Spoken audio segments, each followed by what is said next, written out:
You're listening to Diminishing Returns, the podcast about sequels, prequels, spin-offs, and reboots.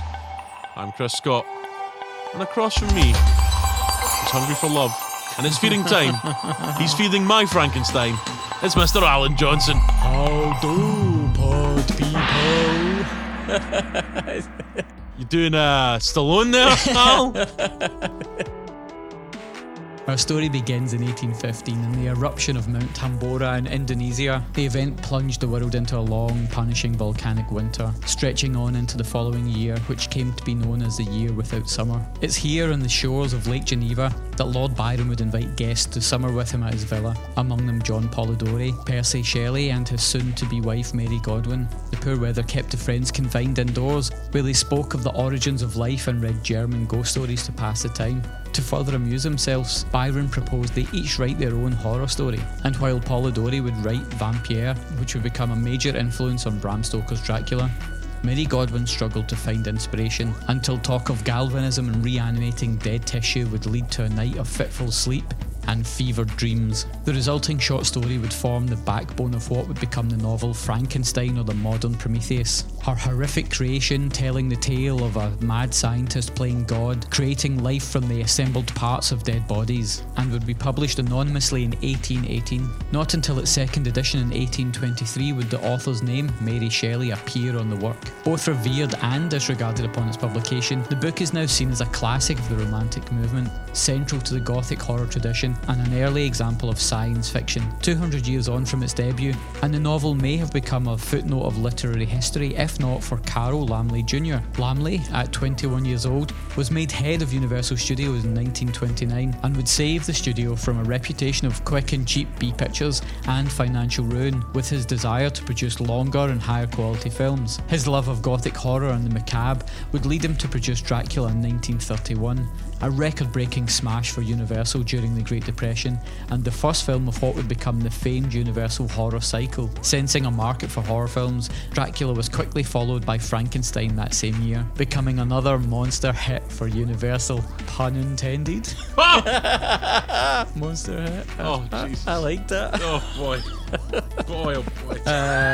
The film would cement forever the image of the monster, with groundbreaking design created by Universal's in-house makeup wizard Jack Pierce, and input from director James Whale, which would be painstakingly applied to actor Boris Karloff over the course of hours. For Karloff, the role of the monster would transform the then 44-year-old bit part actor into a major Hollywood star overnight, and even with hundreds of adaptations of the novel in film, books and plays, his is still the defining image of the character. With the film's success, Universal and Laemmle wanted a sequel, but director Whale resisted, feeling the idea squeezed dry. Two more hits for Universal, with The Old Dark House and then The Invisible Man, saw Whale gain more creative control over projects. In allowing him freedom to create his singular vision for the follow-up, Universal ensured his return. And with 1935's Bride of Frankenstein, Whale delivered his masterpiece, a spectacular singular film which gave the world its first true female icon of horror cinema, and one of the greatest sequels of all time. That rain-swept summer of 1815 would see the still teenage Mary Shelley create a work of startling vision that can still resonate today, one which led to possibly the greatest screen monster of all time, and gave the world an enduring metaphor in Frankenstein. Frankenstein. Whoa, the oldest film we've looked at so far? Yes. What was it like when you saw this at the cinema? Come on. I will always reference that Alan is older than me. I remember getting the book when it was hot off the presses. So I rewatched these both. I'm just going to say straight out of the gate, I thoroughly enjoyed both of them. And also at like 75 minutes a piece. You're talking my language. Do you know what I mean? As soon as I saw that, I was like, yes, please, daddy. Also, let's talk about that, right? Filmmakers, the amount of films that I could probably get to see, because most films now are like fucking 2 and a bit hours. 75 minutes. I could get 2 films in that time. Yeah. Which is weird, because now, like, if you saw a film for 75 minutes, you'd be like, well, that's going to be shit, that's weird, there's loads of stuff cut out, they don't have enough to make a film. Whereas they were like, no, 75 minutes, you can be back home by 9 o'clock. You're like, yeah! Frankenstein, I mean, if you're listening to this, you know the fucking plot, roughly. Do you know what I mean? Like, you know, they make a dude. Dude's a bit violent. They chase the dude with fucking flaming torches. You know, dude comes to unhappy end. Boom. That's Frankenstein. We all kind of know it. But it's weird, like, watching it, because there's things like Henry Frankenstein. Made more strange because there's a character in the film called Victor. Yeah. So obviously we all know him as Victor Frankenstein, who, as we all know, let's be very clear, is the scientist. That's not the name of the monster. No. The real monster is Bill Cosby. But you know, Victor Frankenstein. So I'm sitting there, and like, even it took me like the third time they said Henry. So I was like, I probably didn't hear that right. Probably talking about another character. And it was like Henry Frankenstein. I was like, wait, what? Why are you calling him Henry? I assume it must have been because Hollywood was like, well, Victor sounds a bit foreign, guys. Like, even though this is a film set in a foreign land. Oh, well, let's go into that. Where and when are these films set? Because it is mental. Both of these films, they take place in a weird alien world where we have telephones, but they're still lighting rooms with candlelight. Yeah. He's got a mad lab filled with electrically powered lab equipment, but everyone's going everywhere on horse and cart. It's so strange. It doesn't really matter because you're kind of having so much fun with it. But it makes for like this creation of this really weird esoteric world that both of these films inhabit. And it's a striking looking film. I think even from the start, you have this sort of, you know, it's filmed at a kind of weird angle, and you've got this overcast sky, and immediately it's like, these guys are grave robbers. Oh, wait, hold on. I say immediately because this film officially starts with a guy walking out and addressing you, the audience, about the film you're about to watch. Yeah. And he's like, by the way, guys, this is going to be super scary. You know, you've been warned. And then the actual film starts. Yeah. And it just made me go, that's amazing. It's a 75-minute film with a minute of filler at the start. Like, it's a 74-minute film. And it's so weird. Like, you know, it was really only at the end of the 1920s that they started to make talkies. And now, 1931, we've only really had sound and picture together in movies for a couple of years. It's still a really early development of sound pictures. Absolutely. So, like, this is like early fucking doors, right? Evidenced by the fact that there's very little musical score in Frankenstein. There's one thing I want to talk about. I'm hoping it just wasn't a really serendipitous thing on the version I watched, right? But there's a bit where he's in the lab and he puts on headphones. Right. And the noise from the rain stops while he's got the headphones on. Oh, really? And he speaks, and then he takes the headphones off and the rain starts again. Oh, wow. And I was like, that's a fucking badass bit of sound design in 1931. Like you say, we barely had fucking sound. Yes. Do you know what I mean? A few years before, it was some cunt playing the piano. You know what I mean? That's right. And now we've got tricksy little fucking James Whale. I mean, like, have some of that. Have some of that, lads. Now, obviously, it is going to be dated. And again, see if somebody fucking like watches this because of this podcast and be like, well, it's a bit It's a bit stagey. I will fucking smack you upside your head. It's fucking 1931. If you have any idea of any kind of art that holds up as well as this does so many years later, I was going to try and add up the years there. And I'm not going to lie, I've just finished work. I'm not doing that because I will fuck up. 20 years, something like that, right? But the amount of things that hold up, the performances are actually, although they can be a bit mannered, they're actually pretty great. And I really like Big Henry, as we all know, Big Henry Frankenstein. I really like him in it. I think he's great. Yeah, Colin Clive. Yeah, who obviously gets to say that it's alive. You know, it looks cool. Like he's obviously got a great eye, and there's loads of like almost tracking shots. There's some really nice dolly shots throughout this film. So there's the shot where the guy brings in the dead child. You know, again, if you know the Frankenstein, you know, story, obviously Frankenstein's monster kind of accidentally kills this kid really in this film, right? You know, he doesn't really understand what's happening. Yeah, and he throws this child in the river, right? Yeah, and her dad obviously has found her and brings her into the village while there's about to be a great wedding, which actually we'll need to talk about that. There's a great tracking shot. It's just this guy walking through all these people and their reactions to this dead child, which is like it's a really striking and strong and emotional. Because he's image. Moving through celebrations. Yeah, and the celebrations turn as they see the dead child. They're all getting ready for this big celebration of a wedding of the Baron's son, who is Henry Frankenstein. You see this child getting brought through, and everybody's reactions from joy and revelry as they see there's a dead child, and it all changes beautifully. Like, it's a beautifully written idea, like the concept of it, but it's executed so well with just, you know, you following this poor man on obviously the worst day of his life, and we see everybody realise what's happened. It's brilliant. And there's some other lovely shots in the lab where it follows people as they're walking along the lab and gives you a real sense of the scale of the lab. lovely work. Yeah. What I was going to say about that scene with the child is that Frankenstein, it's a pre-code film, but it still had to meet censors. So there were scenes cut from it, and one of the scenes is the monster playing with a little girl and knocks her into the river and she drowns. So that was cut. That's a really powerful scene to see the guy with his dead child in his arms, and that's really powerful. It's still brutal now. But to think of that out of context without the prior moment of the monster knocking the little girl into the river, it wouldn't have as much resonance with you to not have that other scene. Yes. Can we also talk about how like half of this film is a screwball comedy about trying to get a wedding sorted?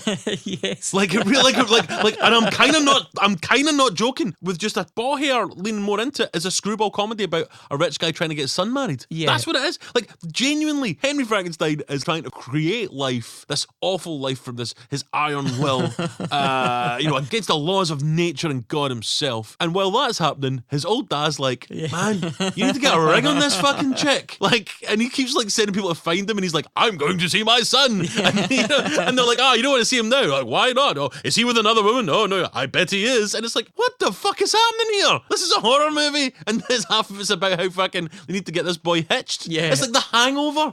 You know what I mean? I quite like the Baron as a character, but yeah, the film bears very little in common with the book, with the exception of creating a homunculus from cadaverous tissue, or somebody from dead stuff.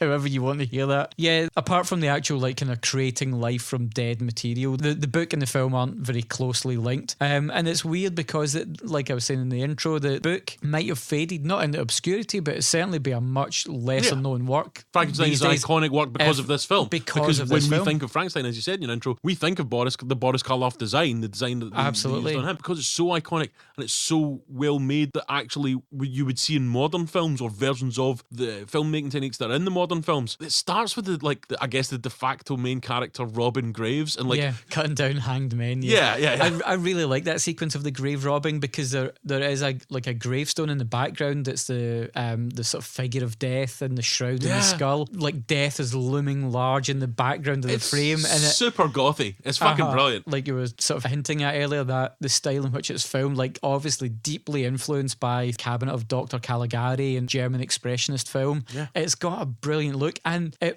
really works in black and white. That's one of its strengths. Yeah. And then, like you were saying about Henry Frankenstein being changed from Victor to Henry. I was about to say this. The dude, the fucking... The helper is Fritz. Like obviously in pop culture, when you refer to the mad scientist assistant, it's always Igor. Yeah, I was like, cool, we've got Victor and Igor here, and then it's like Henry and Fritz. Like, what the fuck? Fritz is played by Dwight Fry, who was immortalised by Alice Cooper with the Ballad of Dwight Fry. All right, okay, cool. And he was also Renfield in Dracula the same year. He was in he has a type. Yeah, and he shows up again in Bride of Frankenstein, but I think in that one he's called Hans or something. Basically, all your Germans are assistants in these things, you know. One of the things from the book that is important is that the monster has no name, and I know in the lexicon people tend to refer to the monster as Frankenstein, but it's Frankenstein's monster. It's really important that he doesn't have a name, because it's about the father creates this surrogate child and then rejects it, and he is without identity. He's just cast out into the world, and like you're saying, he is essentially a child in a monster's body. Honestly, what's great about it is, although there is daftness with the wedding subplot and things like that, there's such sort of sadness and pathos in this. Your heart fucking breaks. Like I don't know why this film about a freakishly sized shambling monster, so disgusting that the sight of his face makes people scream. I don't know why that resonated with me. I don't know. I don't understand. What are you saying? Shut up. You guys are monsters.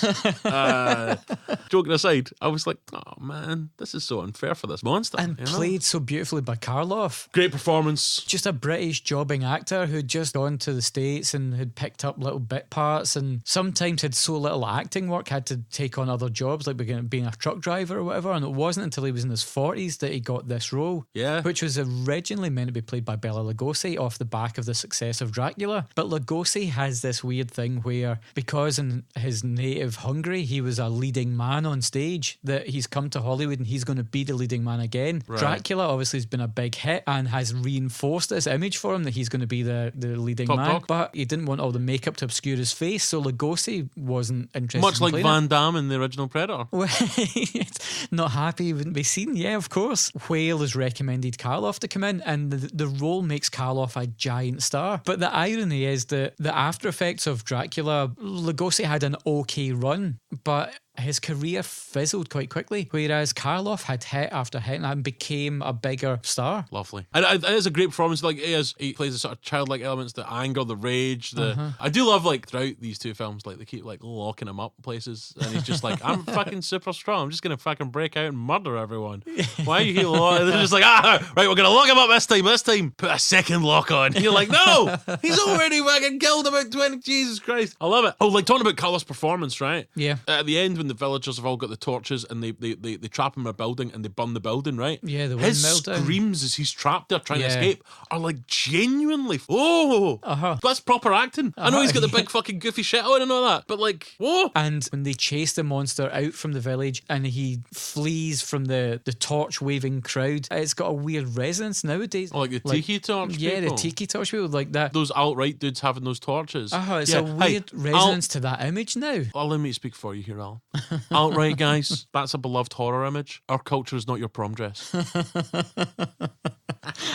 It's cultural appropriation, right? From us non-racist douchebags that like horror films. Yeah. Stop taking our stuff. And what about the actual creation of the monster? Because in the book it's very ambiguous. There's a lot of talk of alchemy and chemistry, and it's never really pinned down. It's alive! And crucially, the fact that he refers to it's alive, it's not he's alive. But also, like, although that's the famous quote as well, right? Like, it's alive, it's alive. It's a bit afterwards where he's like, you know, now I know what God must feel like because I am like a god. You know, it's just like, oh, that's so fucking badass. Yeah, which again was a big issue for the censors. They didn't like the, you know, I know what it's like to be God. One of my favourite bits in it, right, which is sort of apropos of nothing.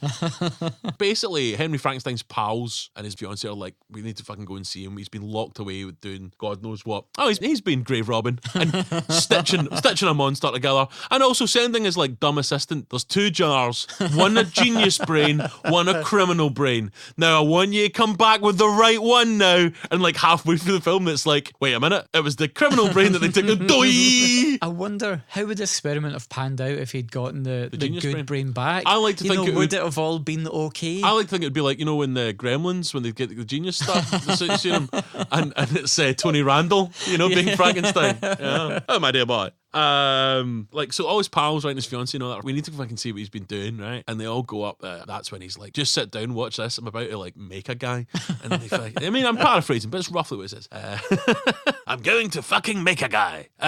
So he says, you've seen it, you know, there's lightning and stuff, which all looks great, by the way. And allegedly a genuine Tesla coil in there from Tesla. You know, so it all looks great. The effects look great. It's really well staged. I mean, it's a wonderful scene. We've all seen it. But after that, he's like, feel like a god and blah, blah. And so the sort of next day, they're kind of like, holy shit, man, like, what's happening? I think you've gone crazy or whatever. And he says the words, I'm astonishingly sane, doctor. And I'm like, if there was one phrase that would make me think that you're insane, it's saying, I'm astonishingly sane. Astonishingly sane. If you think you're astonishingly sane, that's the biggest red flag of all, you know? It's like that thing in the psychopath test, the John Ronson book. Have you ever thought about how you would convince someone that you are sane? Because walking around going, I'm sane, is the most insane thing that you could ever say. People are just like, yes, you are sane. Yeah. Okay, Henry.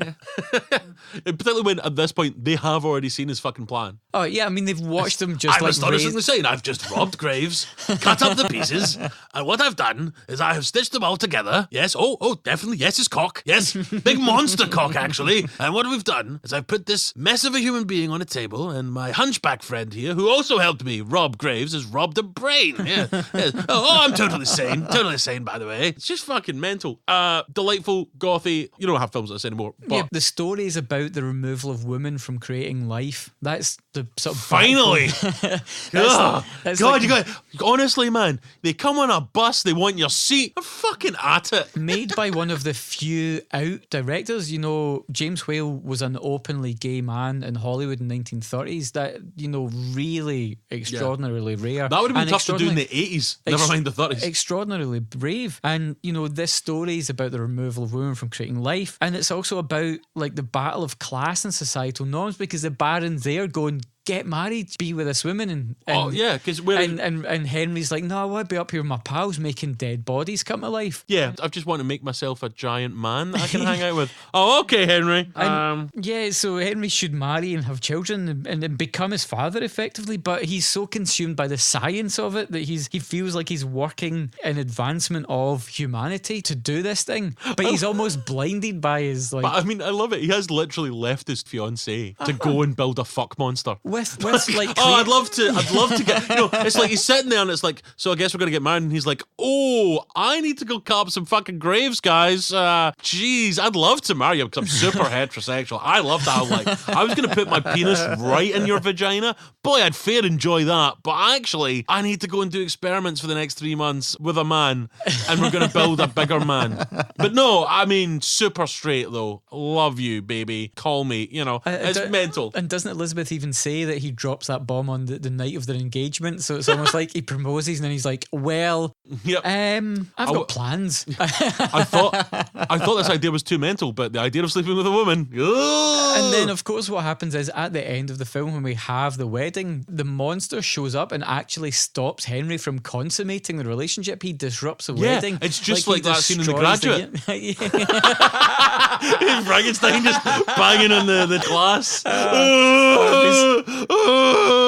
It would be so good if it was just the end of the film was just the two of them on the bus. It would be awesome. Yeah, I mean, totally there is all that subtext, and that's what makes it great, as well as the source text has so much depth that they can draw from. Yeah. Also, as part of that as well, there is a bit where Henry, when like it's like, the monster's loose in the village and blah blah, and his missus is like, what are we gonna do? And he just locks her in the room. He's just like, that's fucking broad, you know. Jesus, lad, you know, fellas, you know, fucking, you just created a fucking giant fuck monster that's killed a child, and then the missus starts giving it all that. Oh, all right, hen, you know. This movie is giving us the archetype of the mad scientist, the deformed assistant. It's giving us the look of the monster that people have come to know as Frankenstein's monster. Like, it's set that template. It's a classic for a reason. Yes, it has flaws. You know, it's a little... Who amongst us doesn't? Well, exactly. You know, it's maybe a little stiff in places. It could, right? It could really it could really do with a musical score. Like, that would be wonderful. But to end on that sort of reconfigured ending, because initially Henry was meant to be killed off with his creation at the end of the film. I still think it's quite ambiguous, is it not, at the end? They cart Henry off and Henry's put into bed, and the Baron has a little snifter of grandmother's wine. That's right, yeah. Also, that's right, I forgot about that. You're right, so he is alive. But I also like to think, like, you know, he's been thrown off the roof, like, he's horribly, like, his legs are all fucked and he can't fuck his wife now. But actually that's what he wanted, because he was just like, he's a closeted homosexual man. Colin Clive, the actor that played Henry, was a known bisexual. Oh. But what's interesting is in Bride of Frankenstein, Colin Clive had actually injured himself, and so throughout the production of the film... Was he not a mad alky? Did he fall? He was a mad alky. He's got that rasp. That's right. See, when I was doing that impersonation, I've kind of hurt myself a wee bit, because he did have quite a rasp sometimes. Yeah, he was consumed by alcoholism. It's thought that contributed to his early death. He also suffered from TB, which is why he's got that really gaunt, like, sunken face, which makes it great when he looks like he's sort of taken in the frenzy of creating a monster. I mean, he's great. It looks brilliant. Yeah. But he'd broken his leg or injured his leg, and so when the production started on Bride of Frankenstein, there's loads of sequences in that movie when he had to be filmed seated because he'd hurt his leg, and so they had to find a way around that. So he's in his bed, he's sitting at a desk. There's loads of... Actually, fuck. So pal. it would have been nice if they just tied that to the fact that, the monster throws him from the top of a windmill. From the top of a giant fucking building.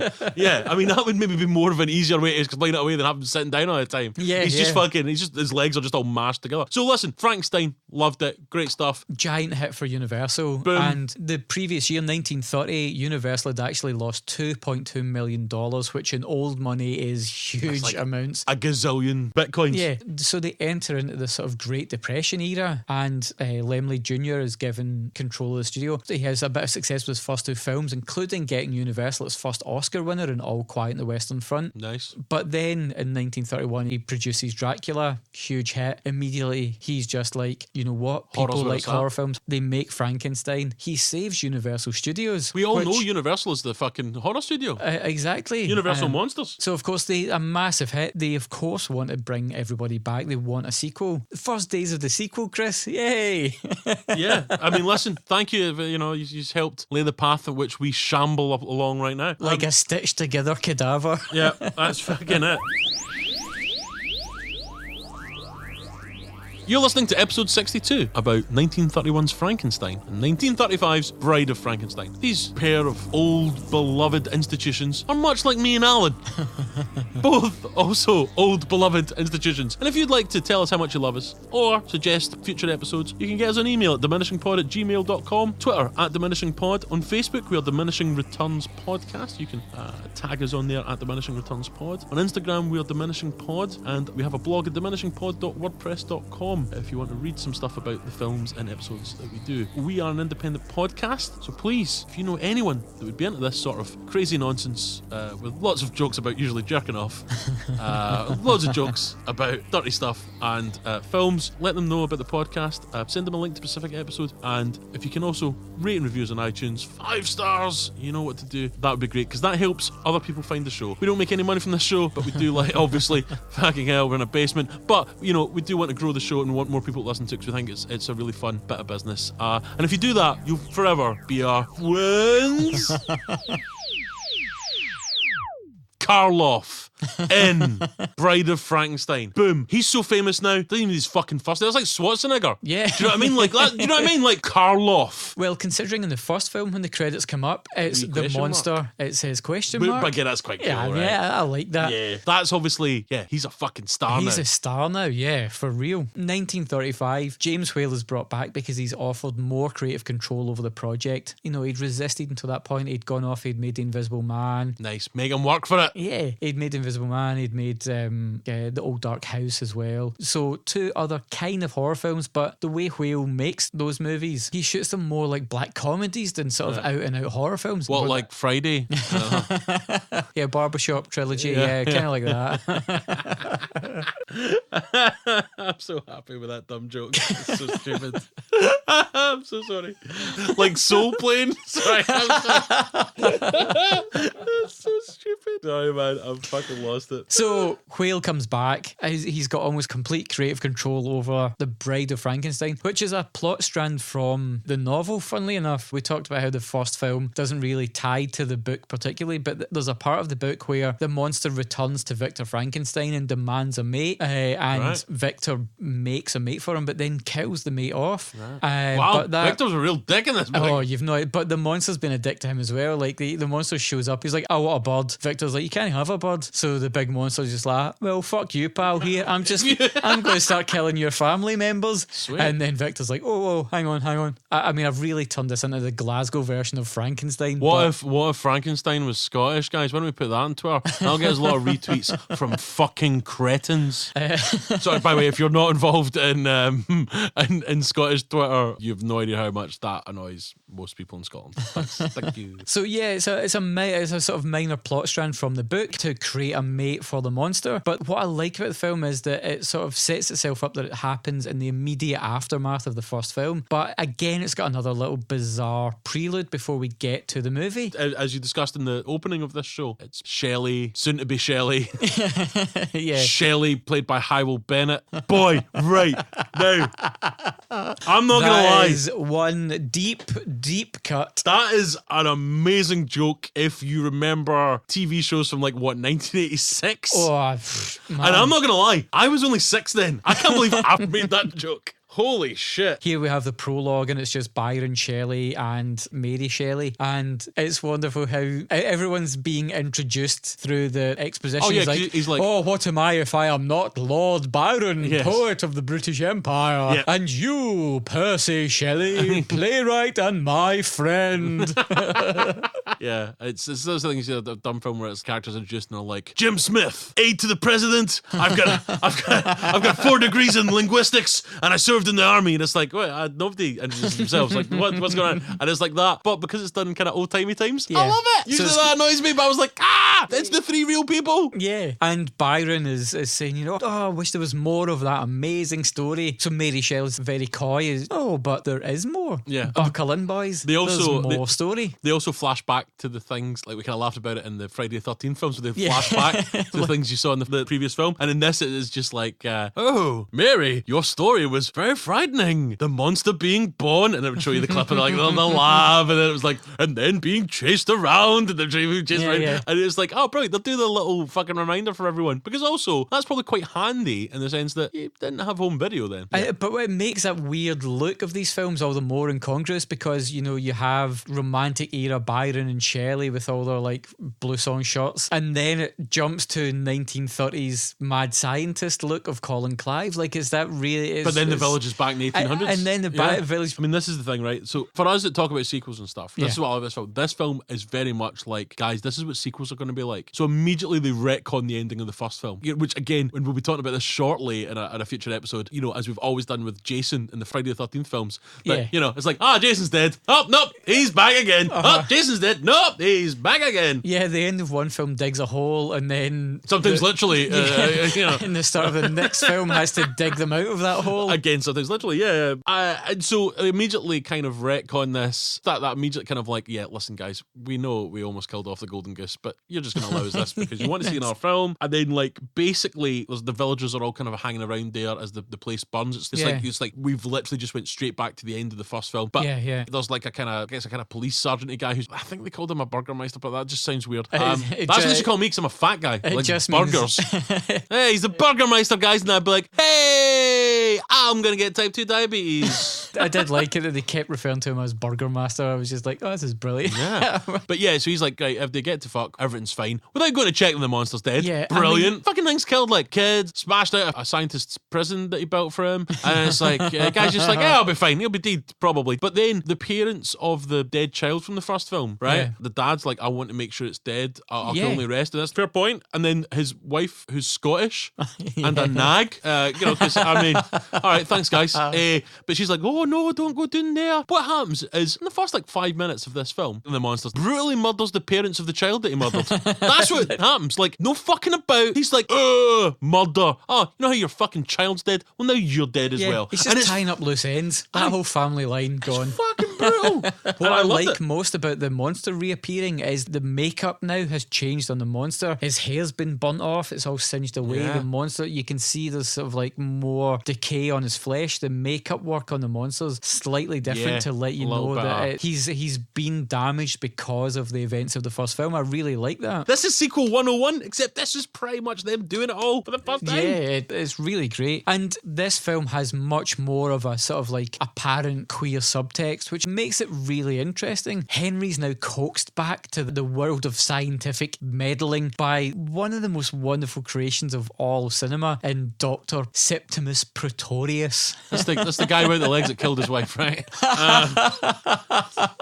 I shouldn't laugh. But I mean, well, if you don't laugh, you'll cry. But so Dr. Pretorius, I love this guy because this is a mad as fuck character, right? He's great. Let's get into this shit. I'm just going to tell you what happens is Dr. Pretorius goes like, hey, I know about your work. I'm also doing work in a similar field. We should totally get together and make another new person. And Henry Frankenstein's a bit like, oh, I don't know about that. But he's also kind of into it as well. Yeah. Because he's immediately like, oh, I've killed so many people. And then he's like, also, I was a god. And you're like, all right, okay, mate. But then Dr. Pretorius is like, yeah, so I want to show you my creations. And you're like, all right, cool. What the fuck's happening here? Basically pulls out these tiny cylinders that are I don't know, maybe 12 inches or something, or, you know. Yeah, he's just got these little kind of bell jars. These little little jars with covers on them, and he takes them off, and he's got wee tiny people that he keeps in these cylinders that he's made.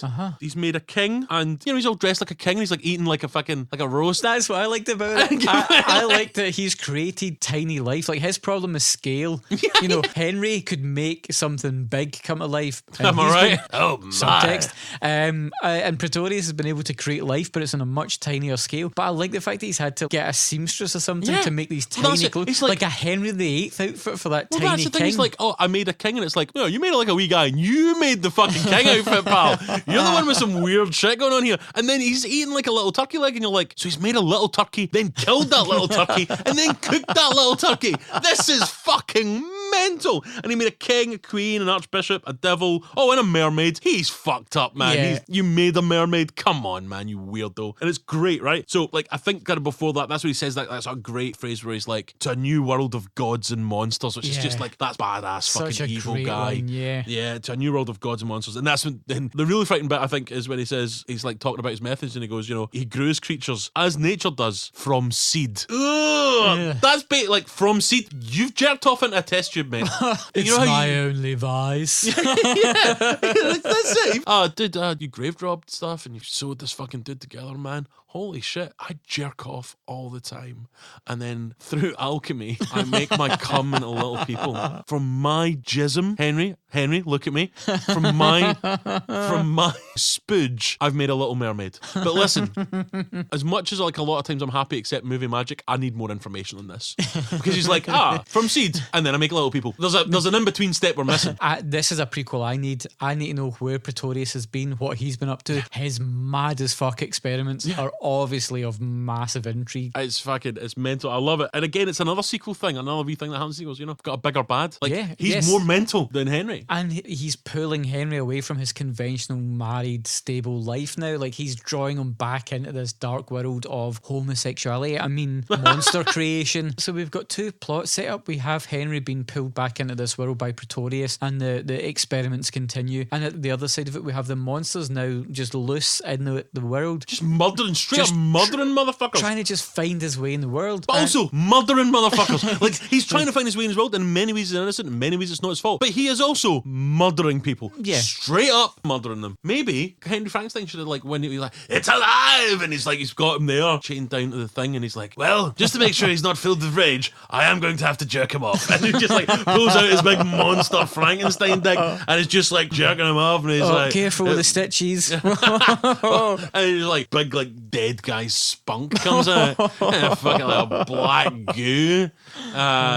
Yeah. So, like, what I'm saying is, then after that, instead of him being this, like, he'd just be like... rage-filled. He'd just be like, oh, man, I fucking needed that. I was going to, like, go and kill children and shit. Like, now I feel like everything's going to be okay. And, he encounters various people, and, like, Chris, he goes on a crazy kill rampage. He's just like, fuck everything. But then that wonderful moment when he meets the blind man, and the blind man accepts him. The blind man's playing his violin, and the monster hears his music, and he's drawn to the music, and his wee face lights up. And then he comes in, the blind guy obviously isn't scared by his horrifying visage, because he can't see it, and he's like, no. And it's really fucking sad, because, like, the blind guy's like, you can come in, he's like, we shall be friends. I've prayed to God many times for a friend, and I will look after you, and you will comfort me. Oh, hey, hold on, what? Comfort you? Wait, is this guy a pervert? Because this guy's there's a blind guy who is on the outskirts of this village that nobody comes and visits, and he's been praying to God for a friend to come, and he'll look after him, and then they'll comfort him. This guy's a fucking perv. More of male companionship. That's what he meant. Comfort.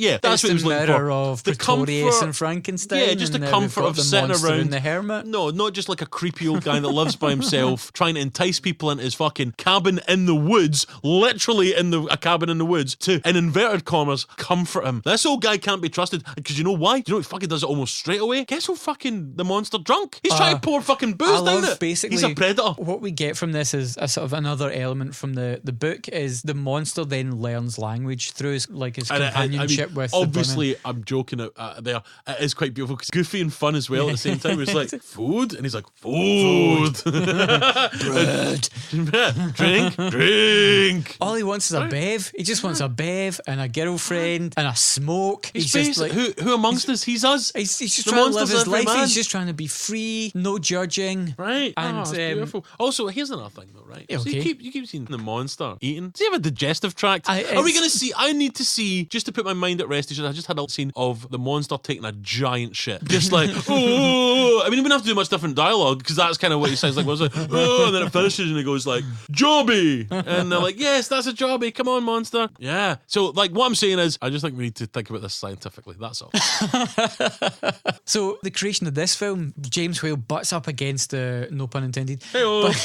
Hey-oh. James Whale comes into conflict with the censors again. We're now in the Hays Code era in 1935. The Morality Act is in play. What at this point you begin to notice in the film is that the censors are really concerned there's such a case for blasphemy because it's all about the rejection of God. You're creating life without women. Scientists are now like breaking this ground where they're turning away from faith and religion. So Whale begins to feed into this more and more religious imagery to cancel out the claims of blasphemy. There's big like Christ on the Crucifixes cross in yeah, the background. yeah. And then there's a moment where people find the monster and the hermit and alert villagers that the monster's been found again, and they truss him up and he's held in this sort of like Christ-like crucifixion pose up on the pole. And there's all this deeply symbolic imagery coming in. You're right. Visually, it's absolutely staggering. Totally, Paired with the like real like chiaroscuro use of shadow and light across the frame. It's such a sophisticated film, and I think it just is a modern day snobbery when you naturally assume it's because something's older, it's lesser in some way, and it's not. This is such a deeply sophisticated film is the right word. with so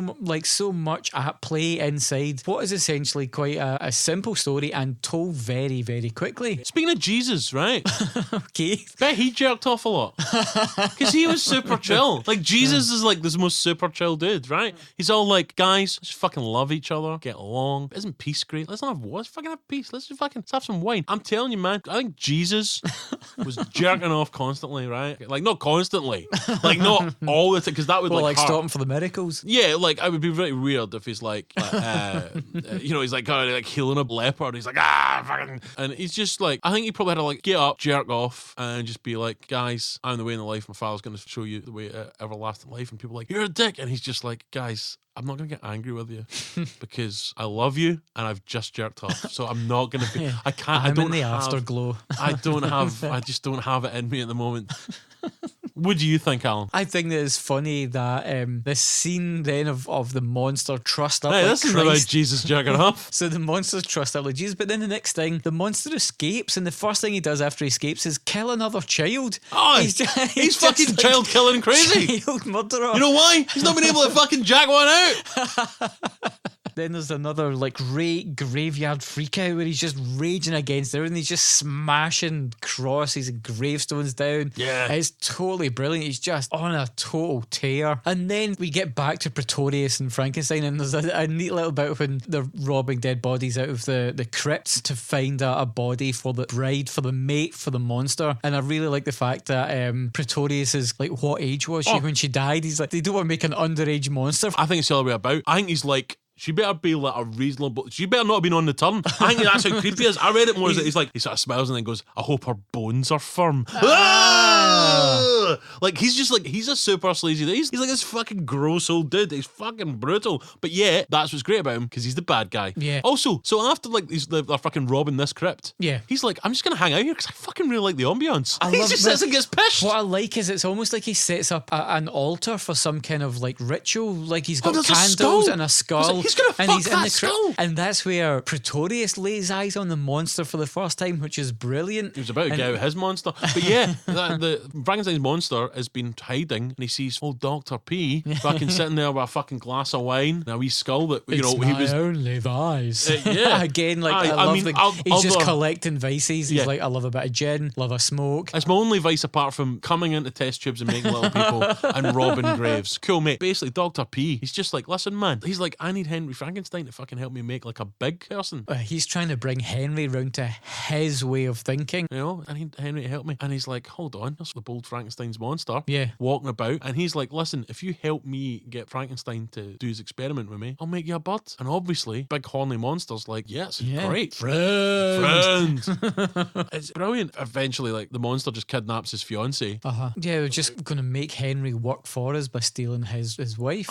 Which then leads to the great bit where there's a phone call made. But they try to, like, even though they then realise, like, oh, we need to make sure they know that she's alive still, that she hasn't been killed, but she's in a different location. How can we do this elegantly in a period when there's obviously not meant to be phones? And he goes, there's a new communication device that we'll be using. And it's like, oh, you fucking dicks. Okay. And so he kidnaps her and is like, come on, make me a bird with Dr. P. Is that a reality show on UK Living? Make me a bird with Dr. P. You know? Are you a lonely Frankenstein's monster? On Bravo. And what I love about this is I was watching, I was quite engrossed in the whole film, and I was like, holy shit, there was like 10 minutes left. In my head, there was a lot more Bride in The Bride of Frankenstein. It's called The Bride of Frankenstein, and that's one of the weirdest things about it is, although the idea of the bride and the creation of her looms large over proceedings, she actually doesn't appear in the film until the dying moments of the movie. Yeah. And it's absolutely crazy. And she's so iconic now. Iconic, yeah. You would think, again, it's a bit like with the Jason stuff, actually, weirdly, where you think Jason's going to be the star of the first Friday the 13th film. Except this is a much better film. Let me be very clear. That's another thing I was thinking, right? Is creating this Bride of Frankenstein. Okay. Right. See if it was me. Like, I'm so commitment phobic that even if I was an unholy monster brought into existence by a iron yet evil will, cursed to be alone in this world forever, I think I'd still be like, whoa, Bride, let's fucking slow it down a bit, lads. Can you make me, like, I don't know, like a friends with benefits of Frankenstein? Maybe why do we have to put a label on it of Frankenstein? Why don't we have that? And just see where it goes of Frankenstein. Yes, oh boy, Bride seems a little fucking, let's slow it down, lads. Me commitment phobic. Of course, the real reason I feel like that is because I've never loved myself. Who am I kidding? I jerk off more than Jesus. And so we have another creation of life sequence, and this one's even more elaborate. The height of this set is ginormous. They send kites up to take electrodes up into the sky to collect the lightning to animate the corpse. It's an even more amazing sequence than the one in the first film, which is how sequels should do it. Bigger, but better. Logically better, not just, just heap more stuff on. And I like the sequence because obviously they've brought her to life. They take the electrodes off, but she's wrapped mostly in bandage, and then there's an unveiling scene when suddenly now just Pretorius and Frankenstein are on either side of the bride, like bridesmaids, like just to send her off to be wed to the monster. I mean, let's be honest, right? Bride sees the monster, she screams. She's also repulsed by the monster, right? And that's probably a good thing because, like, the monster couldn't just like pick flowers with a wee girl without accidentally murdering her. What's he going to be like in the sack? Like, when do you know what I mean? He's not going to be a gentle lover. Like, the monster's not going to be like Sting, with some tantric sex shit. He's just going to be like a lot of pounding, maybe some fucking hands around the neck. I'm just saying, like, he's going to end up like breaking her neck or something. It's for the best. It's going to be some rough sex. End of things. Yeah. But the performance by Elsa Lanchester of the bride is that like jerky, like very bod-like head movement. Monster. Yeah. She's very different. And the makeup job again by Jack Pierce, her screeches and sort of hissing at the monster, and they're weirdly sort of awkward courtship where they're sort of testing each other out before we've all been there. Right, she said something about believing in ghosts. Now I'm gonna have to fucking pretend I believe in ghosts.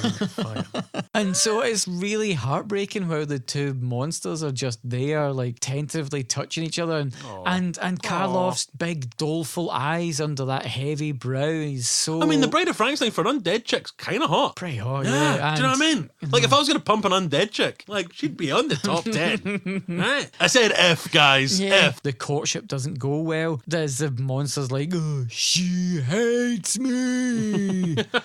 Like, so emo now at this point. Like, he's. By the way, he is like, I generally wrote down he's so emo as well.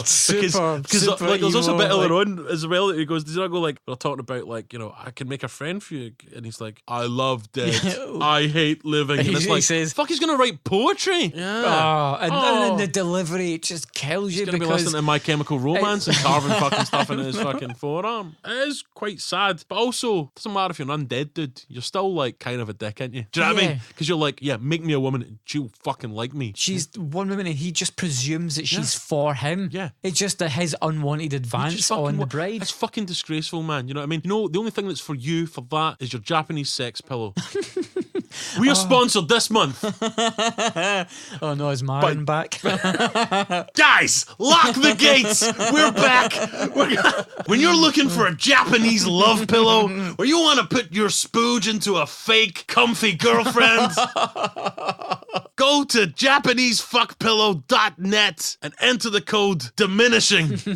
You won't be diminishing when you fuck this pillow. Lock the gates. But yeah, I mean, other than the Japanese fuck pillow, nothing's created for you to have sex with. That's disgraceful. No. And it's both monsters realise that they weren't meant for this earth. It's ungodly to create life from nothing. He literally says it. We belong dead. Because he's going to destroy the whole thing by like fucking with this lever. Which, to be clear, great fucking knowledge of engineering, this fucking It's so monster. good. He's just like, I'm just going to pull this lever. Even Henry didn't know that he'd built his lab with a self-destruct mechanism in it. So Henry and Elizabeth are cast out. They are saved by the monster. But it was a nice touch where he's like, you live. Have a real life. You have a real chance at love and a future. And the monster saves them, sends them out, and they escape. And he pulls the self-destruct Never lever. identified more with a film character in my life. But it's the fact that the monster absolutely eyeballs Pretorius to just be like, oh, you're the bad in here. You're getting it, yeah. You're with us. You belong dead. There's no escape for you. And another great, this is the sort of thing that sequels will end up doing all the time. The explosion is big as fuck. Oh, yeah. Oh, yeah, it's a proper fucking explosion. They're like, yeah, you like that? Oh, there was a building on fire in the last one? Fuck that shit.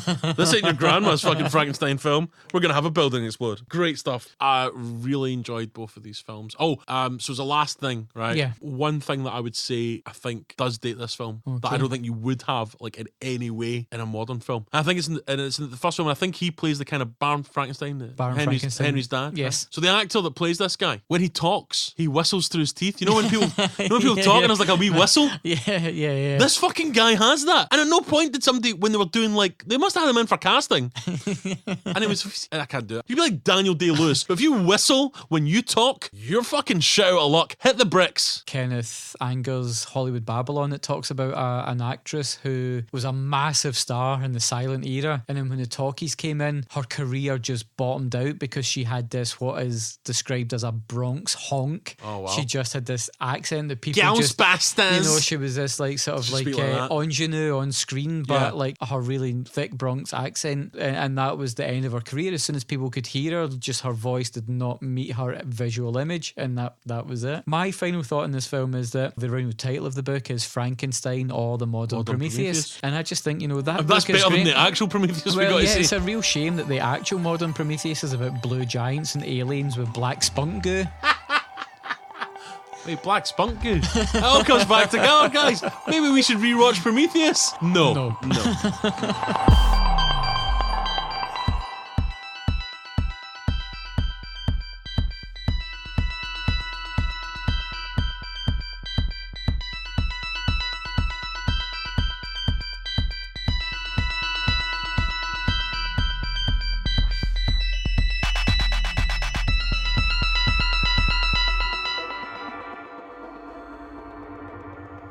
Jerk off my monster, please. Oh, no, hold on. I really want us to really double down on this jerking off Frankenstein stuff. How would monster, you don't jerk off. Oh, yeah, that's right. You're right. Scientists can do himself. I'll fucking double. I'll take one hand. I'll jerk off like Henry. Maybe that's all they're trying to do. Is just like reanimate a forearm and a hand, like a Dutch rudder that you can. Dutch rudder. Oh, holy moly.